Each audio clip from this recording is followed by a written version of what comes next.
come from all over the world with one goal, a glowing piece of our radical rock. But one question still remains. Do you have it?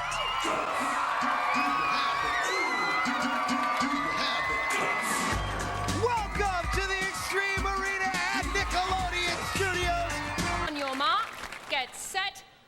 The Knight Rider under the fabricated daylight of the Extreme Arena. 28.1 is the time he needs to beat, and you see this man is a strong man. He's moving very fast, but he's caught in the corner, pushing off the wall. I'll show you how they got there.